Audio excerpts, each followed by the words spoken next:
Hi, I'm Gary Bembridge, and this is another of my tips for travelers. In this episode, I'm going to tell you the 8 things that I think you really need to know about the newest ship to join the Azamara Club Cruises fleet, Azamara Pursuit, including the facilities, the dining, and very importantly, all of the accommodation available to you as a passenger. So Azamara Pursuit has a really interesting history.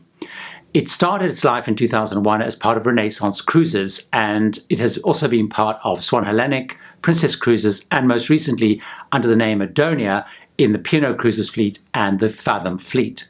In 2018, it became part of Azamara Club Cruises, when Azamara bought the ship, did a major refit in Belfast, and launched it and named it in August 2018 as Azamara Pursuit. It is a totally revitalized, revamped, and refreshed ship. The Azamara Pursuit is a small cruise ship. It holds 702 guests in double occupancy. It has 8 passenger decks, and the great thing about the ship is it's able, because it's small, to get into more out-of-the-way ports. It's what's known as an R-class ship. 8 of these ships were built, and now Azamara Club Cruises has 3 of them: the Azamara Journey, the Azamara Quest, and of course now the Azamara Pursuit. The great thing about being a small ship is not only can it get into more out-of-the-way and unusual ports, so it means the itineraries are very interesting, but also as a passenger it's very easy to find your way around. So the third thing I want to talk about are the bars and lounges on board the ship. There are 6 key ones. One of the big innovations on board is the Den. The Den is the newest feature on board Azamara Club Cruises, and part of it is where the casino used to be. So in the Den, you have the shore excursions, you have future cruise sails, you have the photo shop, but very importantly, you have Spirit Bar. So this is a very popular place to hang out both in the day and in the evening. Also on deck 5, you have the Discoveries Bar. So this is the bar which is just as you go into the main dining room, and so it becomes a very popular place before and after dinner. Now, a really great and fantastic area on board, and a really popular one with passengers, is the living room. So on many ships this is known as the crow's nest. So it's right up on the front of the ship. It overlooks the bow of the ship. Also, a big part of the living room is the card room area. So you have a whole lot of tables there with games. And so also in the living room, you have the cyber cafe area, which is known as In Touch. In the evenings, you will have some dancing up here with a DJ. Up on the pool deck on deck 9, you have the bar, which is known as the Pool Bar, so not a particularly original name, very popular all throughout the day. But also in the evenings, it's a great place to go and have cocktails, particularly if you're sailing through very sunny climate. The drawing room is a feature across all of Azamara Club Cruises. This is the library, and it's a place where you can go if you're looking for some really quiet space to just relax and chill out. Now, unfortunately, when I was on the cruise, it was actually being used, so I couldn't actually film. So those are the main lounges and bars on the ship, although all of the restaurants have their own bar. So each of the specialty restaurants have their own bar. The next thing I'd like to talk about is dining. So there's a surprisingly large range of choices on a ship of this size. So the Discoveries restaurant is the main dining room. This is open-seated dining. There's lots and lots of tables for 2, which is fantastic. It's waiter service. It's open for breakfast, lunch, and dinner. It has monstrous menus. The menus in the evening are absolutely huge, and the food is magnificent. If you're looking for more informal dining, up on deck 9 is the Windows Cafe and the Sunset Verandas, where you can eat outside. So this is a buffet restaurant, and it's open again for breakfast, lunch, and for dinner. Food again, magnificent. It's a really nice venue, actually. And of course, if you're in warm climates, sitting out on the Sunset Veranda is a great place to have your breakfast, your lunch, or your dinner. Again, if you're looking for something a little bit more informal, you've got the pool grill out by the pool. So during the day, this serves very informal food, hamburgers, hot dogs. But in the evening, it becomes an alfresco dining venue. The other thing which is great right next door to that, they have their ice cream feature, which is called Swirl and Top. So of course, you can get your soft serve ice cream with lots of toppings. Now, in terms of specialty dining, there are 2 restaurants. Now, if you're traveling in a suite, eating in the specialty restaurants is included within your fare. If you're not in a suite, you pay, at the time of recording anyway, $30 per person to eat there. So the first of the restaurants is called Aquilina Restaurant, and this is the Italian restaurant serving magnificent Italian food. It's a very beautiful restaurant. I love the decor and look of this restaurant, and as I mentioned earlier, it has its own bars. Now, next door to that is the Prime Sea Restaurant. This is the seafood and steak restaurant. So these are up next to each other on deck 10. So what about entertainment on board? Well, in terms of entertainment, as I've already mentioned, the casino has gone. The Cabaret Lounge, which is on deck 5 in the front of the ship, is the main venue for entertainment. So there will be production-style shows here. They have on board the Azamara singers, and they will perform song and dance shows.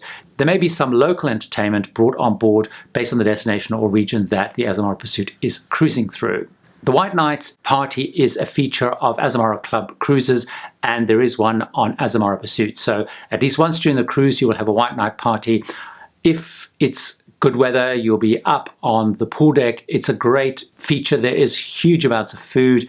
So there is a spa on board. It's actually quite a big spa considering the size of the ship. It's called the Sanctum Spa and Terrace. So you have, as you would expect, you have a fitness area with a section where you can have classes.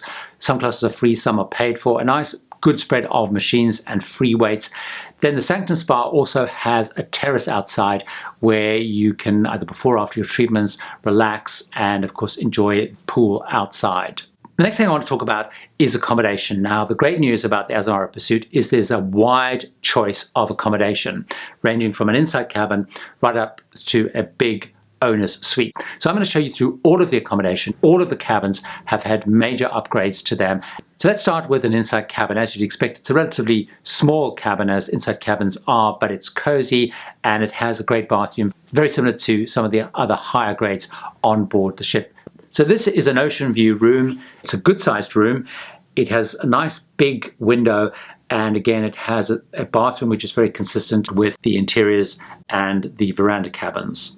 So the next grade is a veranda cabin, and this is, in terms of numbers, the main type of cabin that you're going to find on board Azamara Pursuit.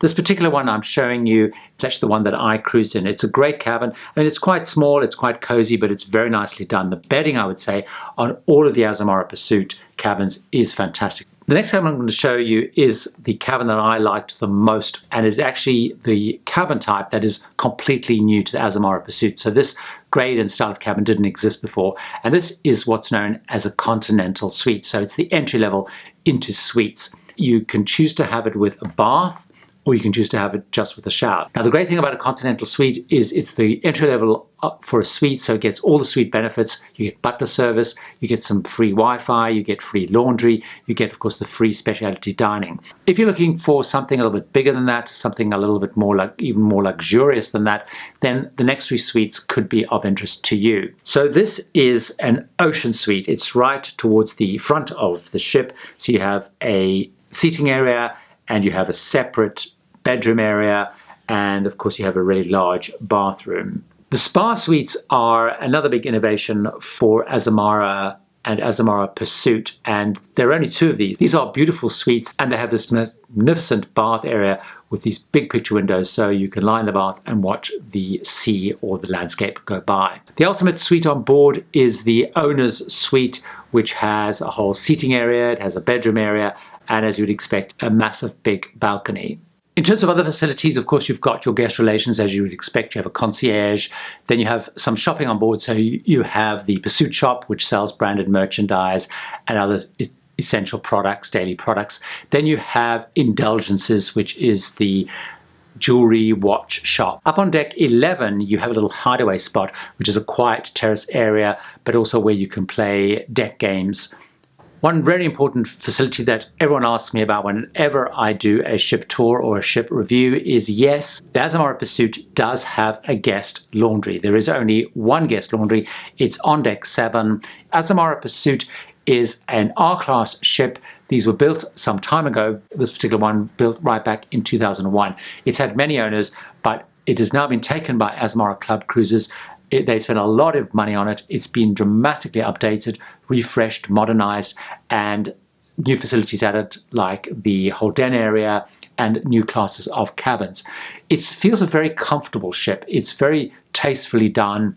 It's not very in your face.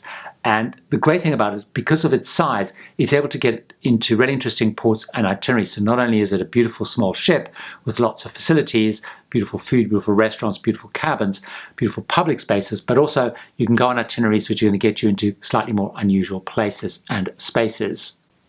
Hopefully you found this review of Azamara Pursuit helpful. If you did, I'd love it if you watch many more of my Tips for Travelers videos, because you'll get much more inspiration, advice, travel and tips to help you hopefully make the most of your very precious travel time and money.